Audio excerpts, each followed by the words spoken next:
Hi friends, hope you are doing well. In today's video, we'll see how to make an application before AO to grant immunity from imposition of penalty under section 270A. 270A में जो under reporting या फिर miss reporting की जो penalty लगती है उससे SSC कैसे बच सकता है, ये वीडियो में हम आज देखने वाले हैं। उससे पहले थोड़ा ब्रीफ बैकग्राउंड देख लेते हैं पेनल्टी का। If you are aware, before 1 April 2017 जब असेसमेंट कोई भी ख़त्म होता था, आपने पुराने ऑर्डर देखे होंगे, तो जो क्वांटम एडिशन होता था उस पर आइदर कंसीलमेंट ऑफ इनकम या फिर furnishing inaccurate particulars of income, दोनों में से कोई एक चार्ज लगा के डिपार्टमेंट पेनल्टी लगाता था, which was ranging from 100 to 300% of जो टैक्स इवेडेड। अब उस टाइम पे कोई इम्यूनिटी की प्रोविज़न नहीं थी। एसएससी को उस पेनल्टी से बचना मुश्किल ही नहीं, नामुमकिन था। ईओ तो पेनल्टी इम्पोज कर ही देता था, फिर आगे जाके एसएससी को अपील में अगर वो केस मेरिट पे होता तो पेनल्टी सीआईटी अपील डिलीट कर देते थे, बिकॉज इनकम टैक्स एक्ट में तभी कोई पेनल्टी की इम्यूनिटी की प्रोविज़न नहीं थी। 1 अप्रैल 2017 के बाद जो लॉ में अमेंडमेंट आया तो 271 के पेनल्टी को रिप्लेस कर दिया 270 ने, और कंसीलमेंट और फर्निशिंग इन एक्यूरेट पर्टिकुलर्स को रिप्लेस कर दिया अंडर रिपोर्टिंग या फिर मिस रिपोर्टिंग की प्रोविज़न ने। और उसके साथ ही ये जो सेक्शन है जो हम आज डिस्कस करने वाले हैं कि कायदे में एक और प्रोविज़न डाली, ग्रांटिंग ऑफ इम्यूनिटी। मतलब जिस केस में एसएससी ने आगे अपील प्रेफर नहीं करने का फैसला किया है, एडिशन में जो एडिशन एक्सेप्ट कर लेते हैं एसएससी और डिमांड भर लेते हैं, तो ऐसे एसएससी को झंझट में नहीं डालने का ज़्यादा, वो पेनल्टी को इम्पोज एओ नहीं करेगा। तो ऐसी एक प्रोविज़न 270 ए के साथ 270 डबल ए को भी इंट्रोड्यूस किया गया। Immunity from imposition of penalty. So ये सेक्शन में बेसिक 2 कंडीशन है पेनल्टी से इम्यूनिटी एसएससी को कब मिल सकती है। वेरी फर्स्ट कि जो टैक्स पेएबल है, जो असेसमेंट ऑर्डर के साथ डिमांड नोटिस आती है 156 की, उसमें जो अमाउंट है वो SSC with in 30 days, generally वो 156 की डिमांड को 30 डेज में पे करना होता है, तो वो 30 डेज में पे कर देता है। और उसके साथ ही कोई अपील प्रिफर नहीं करता है। आगे अगर उसने सीआईटी अपील को वो अपील की तो ऐसे कोई जो असेसमेंट ऑर्डर है उसके साथ जो पेनल्टी है उसको ये इम्यूनिटी इस केस में ग्रांट नहीं कर सकते। So these are the 2 conditions. An SSC make an application to the AO to grant immunity from imposition of penalty and initiation of proceeding under section 276 and 276 CC if he fulfills the following conditions, namely the tax and interest payable as per the assessment order or reassessment under section 143(3) or 147 as case may be has been paid within the period specified in such notice of demand, and no appeal against the order referred in clause A has been filed. An application in subsection 1 shall be made within 1 month from the end of the month in which order against यानी assessment order के मिलने के 1 month, with in 1 month को ये demand पे करके SSC को application करनी है इन सच मैनर एज में बी प्रिस्क्राइब। और इसके लिए डिपार्टमेंट ने फॉर्म 68 को जारी किया है। पहले फॉर्म 68 को मैनुअल एप्लीकेशन करते थे,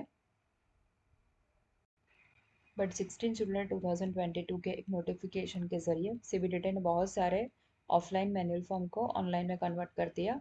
तो उसके बाद जो भी फॉर्म है इंक्लूडिंग फॉर्म 68 आपको ऑनलाइन फाइल करना है mandatorily along with the copy of tax paid challan. The assessing officer shall, subject to the fulfillment of conditions specified in subsection 1 and after the expiry of the period of filing of an appeal in clause B of the subsection 2 of 249, grant an immunity from imposition of penalty under section 270A and initiation of proceedings under section 276 276 where the proceedings for penalty 270A has not been initiated under circumstances referred to in subsection 9 of the section 270A. The AO within a period of 1 month from the end of the month in which application is received pass an order accepting or rejecting such application, provided no other order rejecting application shall be made unless SSC has been given an opportunity of being heard. The order made under subsection 4 shall be final.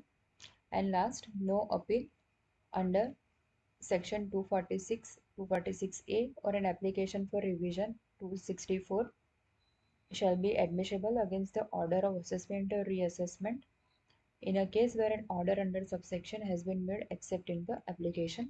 मतलब एक बार ये order जो SSC ने immunity की application की और एओ ने उस एप्लीकेशन को अप्रूव कर दिया, उसके बाद जो क्वांटम एडिशन का असेसमेंट ऑर्डर है 143(3) या फिर 147 में, उसके अगेंस्ट आप कभी भी अपील फाइल नहीं कर सकते, ना ही रिवीजन पिटिशन की एप्लीकेशन बिफोर पीसीआईटी कर सकते हैं।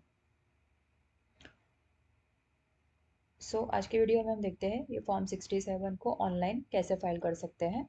ये बहुत ही सिंपल फॉर्म है। So let's get into it. मैंने यहाँ टैक्सपेयर का लॉगिन कर लिया है, जैसे कि आप स्क्रीन पे देख सकते हैं।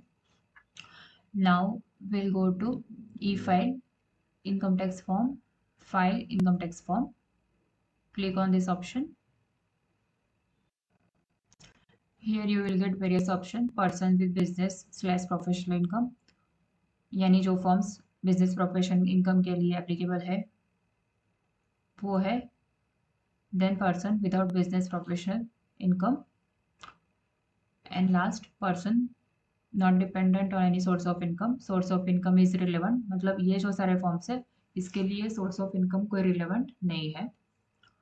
इसमें ही आप देखेंगे जो एक लास्ट ऑप्शन आता है, penalties impossible form 68, form of application under section 270(8)(2) of the income tax act 1961। File now पे क्लिक कर देंगे।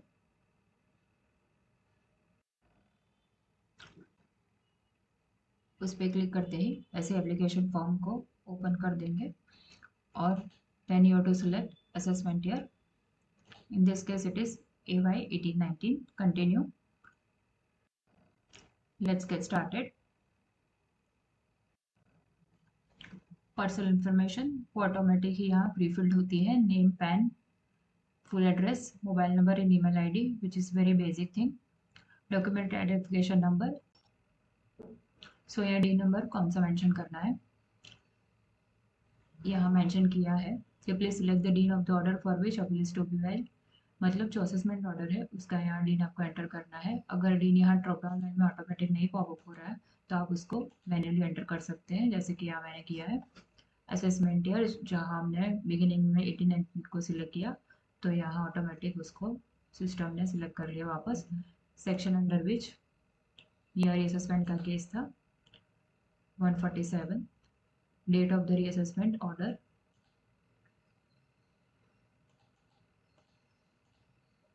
आपके असेसमेंट ऑर्डर में ऑर्डर की डेट लिखी होती है हमेशा, so please mention that.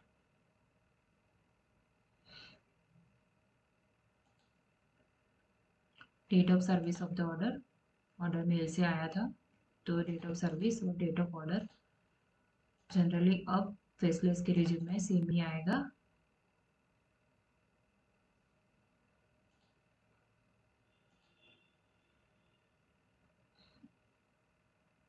Then amount of income assessed as per reassessment, यहाँ आपको जो असेस्ड अमाउंट है वो लिखनी है।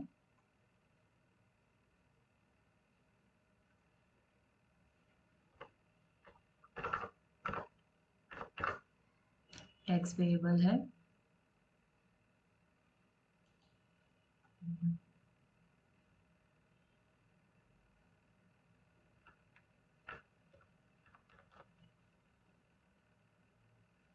इंटरेस्ट पेएबल, ये इंक्लूडिंग इसमें है इंटरेस्ट तो मैं यहाँ नील कर रही हूँ। बिकॉज ये टेक्स्ट में इंटरेस्ट को मैंने इंक्लूड कर लिया है। तो ये टोटल है डेट फॉर पेमेंट। एसएससी ने मई में ऑर्डर दिया और जून के फर्स्ट वीक में उन्होंने पेमेंट कर दिया था। Lastly, you need to verify the form, declaration and verification, which is very simple. You just need to acknowledge this and mention the place. And you can always save draft in between if you are not filing at the same time. उसके बाद आप इसका preview भी देख सकते हैं। In this case, I have already uploaded the form. I will show you how uploaded form looks like. So it's very simple form. So let's see uploaded form. So this is how uploaded form 68 looks like. It's very simple form. Name, PAN, address, phone number, email ID, ये सारी जो details है हमने fill की। DIN number, assessment order का, assessment year, section, date of reassessment order, service of order, amount of income assessed, tax payable, then details of challan and then declaration. So that was it.